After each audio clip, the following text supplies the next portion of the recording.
Greetings, fellow woodworkers and makers of great things. Welcome to my shop. Today I'm going to talk about shop organizations and just share some tips with you that I've come up with over the years on how I like to organize my shop. I'm an organization freak, I can't help it. And some of you might get some tips out of this. Nothing to buy. These are ways to organize things you already have. Things like batteries for tools and drivers and drill bits and stuff like that. Just interesting things, I think, that I've come up with and enjoy in my day-to-day use. So why don't you come putz around with me and I'll show you some of these things and hopefully enjoy it. Let's get going. Battery organization. It took me a couple of years, but I've gotten my batteries for my cordless power tools down to two platforms. Festool and Milwaukee. I've been swapping out, like I said, over the last couple of years. And now that I've got that, I'm able to really organize my batteries and chargers, because that whole corner of the shop used to be just a pile of mess on that workbench. I had Makita, I had Bosch, I had Milwaukee, I had Festool, and whatever the heck else I had. I had cords, I couldn't keep them all plugged in. It was just a joke, batteries everywhere. So by eliminating this down to two, I've got some good organization now, and you can see with the Milwaukee's on the left, the Festool on the right there, we're in pretty good shape. Batteries at hand, chargers at hand. We can do what we need to do when we need to do it, and I know I always have a battery either in the tool, on the charger, or fully charged and on the rack. So that makes my life a lot easier and makes me happier in my crazy organizational way. Let's take a little closer look. For the Milwaukee's, I've got the dual charger over here on the right. Let me get in and see if I can get a little closer. No sense. I've got the dual charger over here on the right. So this can charge your M12s, your 12 volt batteries, and over here you got your 18 volts. I've got a decent assortment of M18s and M12s. I got the smaller M12s, I got the bigger M12s up on the top shelf up here. Got a little room if I add, but I think I'm pretty good in terms of total battery need for my Milwaukee kits right now. I love the little ones for mechanic work because they're very nimble. You can get in very well in tighter spaces. But I like these M12s for bench work because it allows the tool to stand up and you can grab it on the bench. So that's my battery setup for Milwaukee. Again, the dual charger. Let's take a look over here at the Festool. With the Festool stuff, I also have a dual charger, the TCL6 Duo here by Festool. And very great design because you can charge an M12, going back to Milwaukee. You can charge a 12 volt battery on this. You can charge an 18 volt battery on this. So either battery in either position will work. No need to have two separate ports. I thought that was a really good design feature. And again, just a simple shelf similar to the Milwaukee. I've got some 5.2 amp hours, some 4.0 amp hours. These are 18 volts. And I've got the 2.5 amp hour 12 volts for the smaller drill. And as with the Milwaukee, I left myself some space on the top so that if I pick up an extra battery here or there, I've got a place to put it. Bottom line, kids, you got to get this stuff under control. You'll always have a charged battery. You won't waste much space, and you keep things organized, which is great. I decided to align these, by the way, in this orientation because I got this clamp rack I've had here for about 1,000,000 years, and I didn't want it to stick out and block that, or I didn't want to have to move that. So, just a little organization idea. And by the way, I've got a full video on this if anybody wants to see. How I constructed these, what my thoughts were for designing them and mounting them, and then most important on the Milwaukee batteries, how to measure irregularly shaped objects so that you can get a good you know, a good economy of space.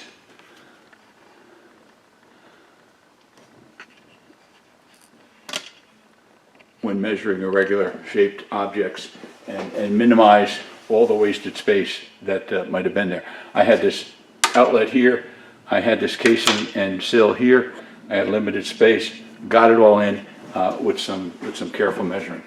All right, that's battery organization. Well, this is a very simple one, but the truth is these torches and cylinders are a pain in the butt to store. They tend to tip over, they tend to roll away, and then you tend to put them in odd places and not be able to find them when you need them.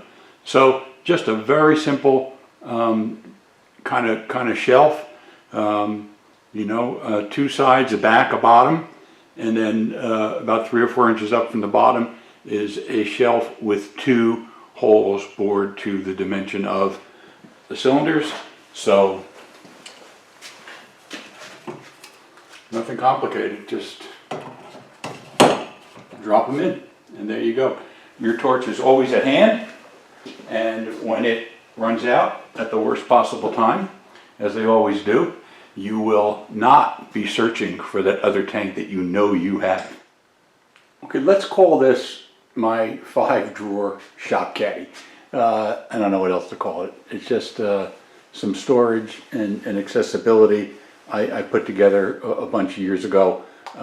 It's on casters so that I can get it out of there and move it if I need to get behind it for anything. It sits between my drill press and my side bench, and it's just the place that I keep everything I need quickly in the shop. So let's get in a little bit closer. I'll show you what I mean. All right, so things I need all the time. Pencils, sharp pencils, dull pencils go back here, sorry about that. Other kind of marking pencils, chalk, weight pencils, crayons, all the things you need to set up the drill press, chuck keys, and the like. My recently replaced 7-in-1 painter's tool that I use all the time has a scraper or a digger or whatever I need to use it for. A couple of quick grab rules when I'm working around the shop and I lose my ruler. Some hearing protection. Of course, my 2 drills and my impact driver, which I'm constantly grabbing for. And then most importantly, and we'll talk about this a little more, this rack I have for all my common everyday grab bits and drivers. And we'll get into that in a little bit more, because I'm about to make a change to this. And it was designed and made so that as my needs change, I can change it without rebuilding the whole thing. Then of course we got the drawers, and again, just common everyday stuff I need to grab. I got an assortment of wire brushes, I got spare chalk and pencils, all kind of batteries, of course, band-aids, push pins, light bulbs, you name it. That kind of stuff is all sitting right here. In the next drawer, I've got an assortment of bits and drivers and punches that don't go in the upper rack. And then if we get into the bottom of this drawer, we've got better sets of drill bits that are needed for more precision work.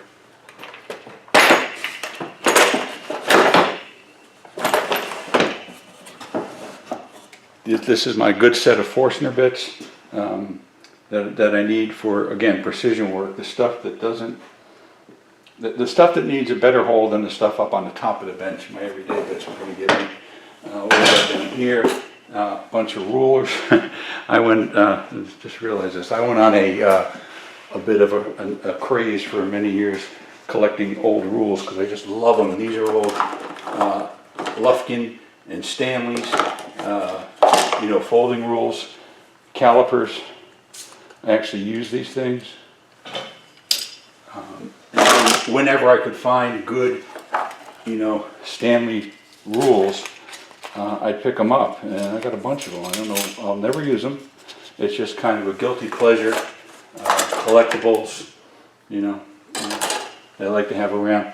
Over here I've got some parts for different small tools like planes and little adjusting tools. Spare cutter wheels for my marking gauges, stuff like that. And down here, this is shop finishing rags, stuff like that, cheesecloth, and a decent drill bit index and a Hobo Freight drill bits index that I use for replacing the ones up top when I need to. So that's my storage rack. If I can swing you over here without being too violent with the camera, on this side of the shelf hangs my kind of drill press metalworking tools, drill press vise, hold downs, stuff like that, some machinist squares, things that I use from time to time when I'm working with metal. Don't do a bunch of that. Knock my light over. I don't do a bunch of that, but when you gotta, you gotta. So you know, that's the that's what this stuff is, and that just sits on the side of this caddy. Let's take a closer look, though. I got to do some changes. So let's take a closer look at this guy.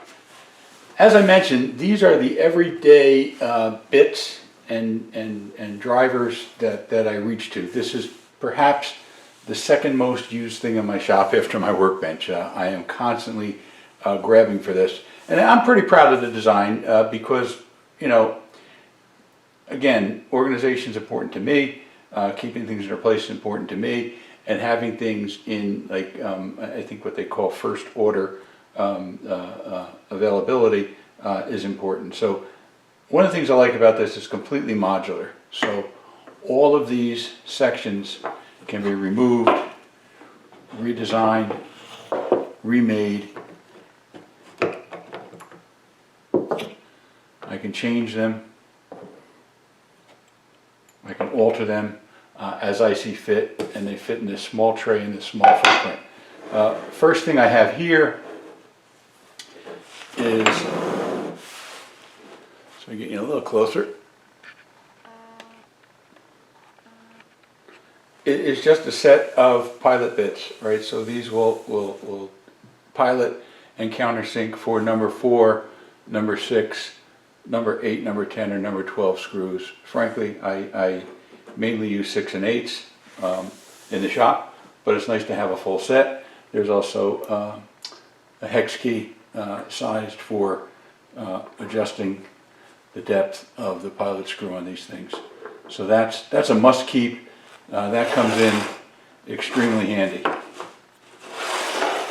Second thing is a set of everyday drill bits. These are relatively common sizes. The larger ones are brad point for wood. The smaller ones are just, you know, standard drill points. And I keep this assortment of size. These are not good drill bits, right? The truth is that most of the time you just need to make a hole. You don't need to make a perfect hole.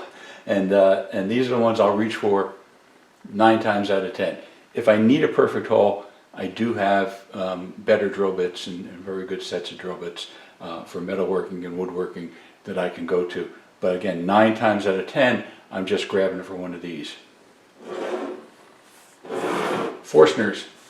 I have a small assortment of also inexpensive Forstners. Have a good set, but these are the ones I'll grab for if I just need to make a hole for something. And I don't use them that much. They sit, but they're getting quite tarnished and need a good cleaning, but I just don't use them much at all. And maybe that's something that I want to think about changing out. I got an idea. I'm going to buy it. Countersinks. All right, these are common size countersinks that I may grab for. I don't grab for them very often. This is something I can go into a drawer for and get when I need it, because I don't know, a few times a year maybe I'll use them. I'm generally, you know, pre-drilling and countersinking with these guys in wood, so I don't use these very often. This I go to every day, all the time. It's just an assortment of drivers, and I predominantly use square drive screws in the shop. I try to avoid Phillips at all at all cost.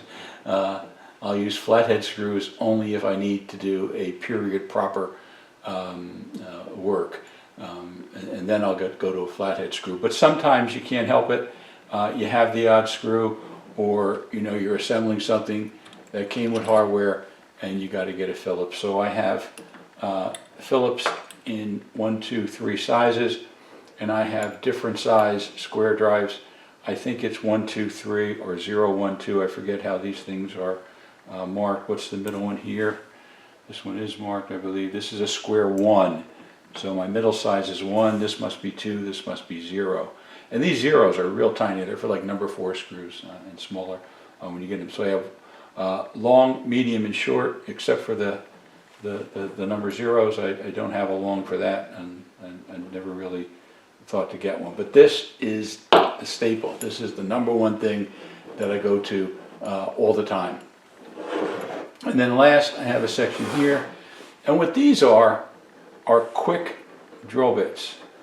I thought these would be a wonderful thing because you can just chuck them in to a quick connect on a drill, 1/4 inch, so you don't need to play with the chucking stuff. Don't use them, never use them. Used them a couple of times a long time ago, but what I find is that they don't sit tightly in that quick connect. There's movement, so you're not going to get any kind of accuracy out of these. So these are going. These are going. So let's take a look at the tray as it stands now.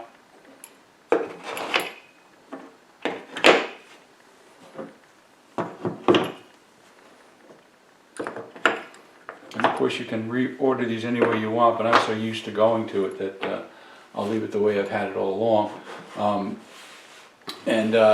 That's the current setup. So what are we going to do? I'm going to make some changes today. I've been thinking about this a long time. I think what we're going to do is get rid of these because I don't use them very much. So we'll get rid of these fancy quick connect drill bits, and I'm going to get rid of these because I don't use them very often. And what am I going to replace them with? Something that's becoming more and more common in my life: Torx bits. I'm using more and more Torx. They come up all over the place in various sizes, and this one's going to be easy peasy. We're just going to get rid of these.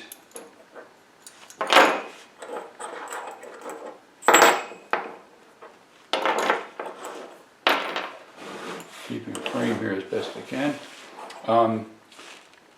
This is Torx 30, that's the largest I'm going to keep around. This is Torx 10, this is the smallest I'm going to keep around. And what I have a 15, I believe. That's a 20. This must be the 15 right here. And then this is the 25. And I'm missing one. Common size Torx is a T27. I could not find an individual T27 anywhere. And I mean, I've been in and out of stores over the last couple of weeks, and every time I do, I check, from lumber yards to home centers, even Napa Auto. And it's a T27 is a common auto for sure. Don't have it, so I've got one on order. We'll fill that in when we get to it. And then let me get the what I think I'll do here is I'll get rid of these guys, put them in a drawer for when I need them, and we'll go with a set of shorter Torx in that spot.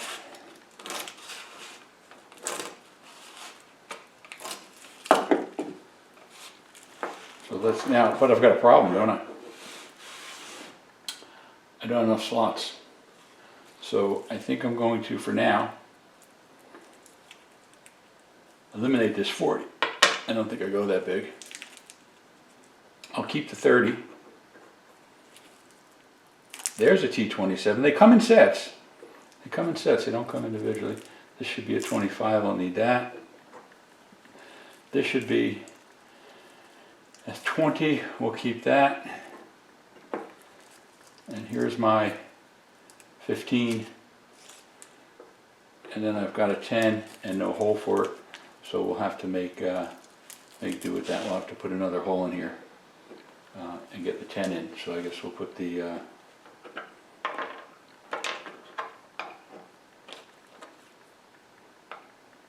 that was right the first time. We'll put the 10 over here and we'll get a new hole for the 15. That shouldn't take but a minute. Okay, that only took but a minute, so let's set this up. Find my order again here. Where's my big guy? My T25 is here. My T27 is going to be there, not the T25. T27, T25 rather, T27, T30, T10, T15, T20. Okay, so as you can see, in very short order, I was able to reconfigure my system to my current needs. So I now have Torx drives instead of bevels, and I now have more Torx drives instead of those silly bits. I think I've got an idea for this back section, which is I tend to use a lot of ball drivers or Allen head drivers, and I wouldn't mind having some of them handy. The problem is there's so many of them, right? Because you've got metric now, you've got imperial still around, so you know you need a bunch of them. I'm talking about stuff like this, right? So just a ball driver with a hex head, and maybe keep a set of those back here. I'd have to make a new stand. I don't know how many I could fit. This is a modest size. This is 9/64, so they get bigger. Maybe what I can do is take some of the depth out of this. I could probably pick up a 1/2 inch here, probably pick up a 1/4 inch to 3/8 inch here, shrink this back, make this back block bigger, and then maybe I'll get more in. But that's something I'll think about, because like I said, this thing is adjustable, and I can do whatever I want with it, and pretty happy with it. So there's my new setup. Well, I hope you enjoyed that. I know I had a lot of fun doing it, and let me know in the comments if this is the type of content you like to see, or make suggestions if there's anything else that you think would be good for the channel and you would like to see. I hope some of you make some of these organization tools. I hope none of you, well, you can, but I like that. You might take these ideas and make them your own, right? Adapt them to your particular battery system or your shop layout or the tools that you commonly use, and think of ways to make your shop organization work for you. So if you like this video, if you enjoyed it, please give me a thumbs up. If you like the type of content coming out on this channel, please subscribe. Subscribing helps me a lot, and I'd sure appreciate it. So until next time, happy woodworking. Thanks everybody. Bye-bye.